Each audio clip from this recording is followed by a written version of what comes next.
I just got home and this was waiting for me. I ordered this a few days ago. I actually pre-ordered it because it just came out today. And I'm really excited to actually open it and use it because I've been waiting for a smart home speaker that has an LLM programmed into it for so long. I've been trying to program my Alexa to have Gemini or ChatGPT on it, but obviously because these are different companies, they make it very difficult for those different apps to work on their products. So having a product that actually has an LLM baked into it, ready to go from the box, is super useful. So I'm gonna unbox this actually while I have my meal prep, or at least I'm gonna try to, because I'm really hungry and it's 32 degrees outside, so gotta stay hydrated. And if you're wondering why the bowl has orange water in it, is because it's creatine in the water. I take a fuckload of creatine every single day, at least 15 grams. And if you're wondering if that's healthy, you're not a doctor, shut the fuck up. Actually, it is very healthy. In fact, it's so healthy that having at least 5 to 10 grams of creatine a day can reduce the side effects of sleep deprivation. So if you're someone like me who only gets 5 or 6 hours of sleep every day, take some creatine, it'll make you sharper, more focused. Anyway, let's open this up and see what is inside. I'm actually really excited to see this. It looks good, it looks really good in the pictures. And I've watched a few unboxing videos earlier today just to see what it would look like. And most people that I've watched who did a review said that although they were really excited, they found it underwhelming, which for me is not good. But then again, these are tech experts, so their standards must just be really high. Whereas for me, I literally just need it for one specific purpose: to speak to Gemini through a speaker. I usually do it with my phone, and I hate that I have to go onto the app every single time that I want to speak to Gemini. I just want to be able to say, "Hey Google," and have that conversation. So this solves that problem. And as far as pricing goes, it was £99, or if you're in America, $99. I don't really know why they price it like that. You know, you'd think that if it's $99 in the US, then it'll be slightly cheaper, maybe £78, something like that in the UK. It's equivalent, but no, they price it. Oh shit, that came right out the box. I can see why you're supposed to do it on the table, but anyway, that's what it looks like, or the box anyway, and this is the actual speaker. Now, in terms of size, it's no bigger than the current speaker that I have, and I'm going to show you. I'm going to unplug it so it doesn't wake up when I say the word, but my Alexa is this Echo Dot. It's pretty small, it doesn't have a screen on it. It's got LED bars on the top, 3 buttons. And as far as speakers go, in terms of sound quality, it's decent for a mid-sized room. It works pretty well, it gets the job done, but I'm not really using this again for the sound quality. I'm not using it for music. I usually use my headphones when I want to listen to music. I'm using it for Gemini, so that's really what I want to see. I also noticed in most of the reviews that I watched that the cable is integrated, so it doesn't come off. If you want to use a different cable, you're out of luck because it is stuck on there. Let's see how long this cable is. Alright, okay, so in terms of length, it's actually decent. It's the same length as my Alexa's cable. Yeah, the cable is USB-C, so it's very adaptable, flexible. You can put it in pretty much anything. And it does come with a brick, so that's useful. Even though I don't really need a brick, I've got enough USB-C bricks. But what I will say is that my current setup with all of my chargers for my Macs and my iPad are all white, because obviously Apple has white bricks and white cables, so it will go better with the decor because Alexa's cable and brick is black. So this is the Alexa brick. It's very standard, not very interesting. I will say this is, I want to say, the first Google product that I own. I don't think I own anything else that's made by Google. I own a lot of software products made by Google, but never an actual hardware product. And I'm going to put it over here. I'll show you where I plan to put it and how it looks on my desk when I've actually gotten it set up. By the way, the only other thing in the box is, I imagine, the manual. Oh wow, I did not expect that. Hi, to get started, download the Google Home app on a phone or tablet. Okay, so we're gonna have to do that. Let's see, Google Home. It's interesting that I've never actually had to do any of this. Like, I've never owned a Google Home smart product. What I do like about it is that it glows. Like literally at the bottom, there's that LED bar that just goes all the way around it, and it just pulses and glows. So what I do hope is that you can actually set the LED bar to glow different colors and just kind of do cool shit, because I need some sort of ambient lighting in my room, especially when I'm sleeping. I currently have my desk light. I've got 2 night lights, which don't ask me why, but I've got that, and all of them are either blue light or warm light, right? Anyway, I'm just waiting for it to download, and it's saying it's gonna take 2 minutes.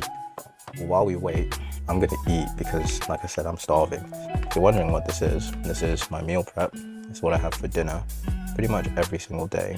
It's basmati rice with mince, beef mince, and vegetables. And yeah, it's tasty. Like it gets the calories in, it gets the protein in. I have been thinking about switching things up, so if you have any suggestions for what I can have for dinner, please do let me know. But right now, my meal prep is pretty much this for dinner. For breakfast, I usually have overnight oats with protein. Well, I have 2 breakfasts actually, because I wake up quite early. I wake up around 4 a.m. So I have oats for that breakfast, and then for actual breakfast around 9:30, I'll have something like a burrito, actually 2 burritos. So I use the leftover mince and use that to make burritos, just with cheese and salad, and so nothing fancy. And then for lunch, I'll have more of a snack, so 2 sandwiches with a protein pouch and some snacks like a pepperoni stick and a cheese stick. And then I come home and have dinner, which is this. So I just like the same thing every day, so it's predictable. This is finally open. It says looking for devices. All right, so right now it's just connecting to the speaker.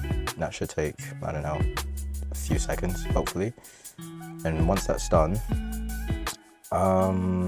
it's asking me where the device is. I'm just gonna say my bedroom because that is where it is. Next, I say cars, room, and gonna set it up to the Wi-Fi. Okay, connecting to Wi-Fi. This is very, very simple. You know, the only thing I had to do was download this app, scan a barcode, connect to the Wi-Fi, and it already has all of my information because I have a Google account, I've got a Gmail. Awesome. Awesome. Daily tasks. Next. Yeah. Acknowledge. Choose a voice. Hi, I'm Gemini for Home, your helpful voice assistant. Now you can explore ideas or learn more about topics just by talking to me on your home. Here's another voice. Here's one of the new voices. I'm ready to be your voice of choice. Honestly, I prefer a female voice. Let me see. Feel free to keep exploring until you... How's this one? Testing, 1, 2, 3. If you're curious, Maybe this is what you're looking for. And to wrap things up, I can also talk to you. Let me see, there was one that was actually quite nice. Feel free to keep exploring until you find the I person. like Fern. Yeah, we're gonna go with Fern. Set up voice match for your account. I agree. Allow, sure. Okay, Google, what's the weather tomorrow? Tomorrow in Cardiff, it will be a pleasant day with plenty of sunshine. You can expect a high of 26 degrees Celsius and a low of 17 degrees Celsius, with partly sunny skies during the day and becoming partly cloudy at night. Now, so Google can improve, it would help to know how satisfied you are with my response. How would you rate it if 1's the worst and 5's the best? 4. Thank you, your feedback helps improve voice experiences. Right. Okay, Google, set a timer for 5 minutes. Hey Google, make a call. Hey Google, remind me to water my plants every Monday. Awesome, so now it has set the voice profile to my voice, so it recognizes when I'm speaking and everything, so that's really great. So let's speak to it like I speak to Gemini. Why is my light flickering? Hey Google, can you use Gemini? I'm Gemini for Home, your helpful assistant from Google. I'm powered by Google's latest AI models, which allow me to assist you with a wide range of tasks like checking your schedule, managing your kitchen timers, providing information, and even controlling smart devices in your home. For example, you can say, add milk to my shopping list, what's on my calendar tomorrow, or dim the lights in the living room. Would you like me to help you get started with one of these? Actually, what I'd like to know is if you have access to my current previous chats with Gemini that I've saved on my phone.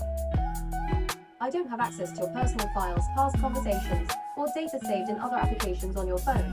I function independently for each session and recall or retrieve previous interactions you've had with Gemini elsewhere. So do you have, oh fucking hell. Hey Google, so do you have memory persistence? I don't have a persistent memory of our past conversations. Each session starts fresh, so I can't recall details from our previous chats or save information from one interaction to the next. Okay, so I've unboxed it, and what I can say about this speaker is that so far so good. It works like a normal speaker. I haven't tested the sound quality and all of that, but it looks like it does what it says it does. Now, the one concern that I do have, which I think most people who use LLM chatbots like Gemini or ChatGPT, if you use it often enough, obviously you'll come to the realization that the large language models usually have a persistent memory, which means that from one chat to the next, it sometimes can remember details about other conversations that you've had with it. So you don't have to re-explain all the details of the things that you want it to have context of. So again, yeah, so the biggest problem that I can see with this speaker, with the Google Smart Home, is that it doesn't have a persistent memory. It doesn't work like the app on your phone or your computer where you can talk to it one day and it remembers what you said a week from now, 2 weeks from now, a month from now. Every single session is brand new and you're basically starting from fresh. So what I can see this being useful for is like day-to-day tasks if you've got a busy schedule and you just want to be able to organize everything. So basic smart home functions, things that you would normally use your Alexa for, or your Nest, Google Nest, or any other smart speaker. But I think the added advantage or the unique selling point for this is that it is an LLM native speaker. So it has the ability to articulate itself in different ways and basically have a conversation with you more than a traditional smart home speaker would. Only time will tell whether that's a gimmick.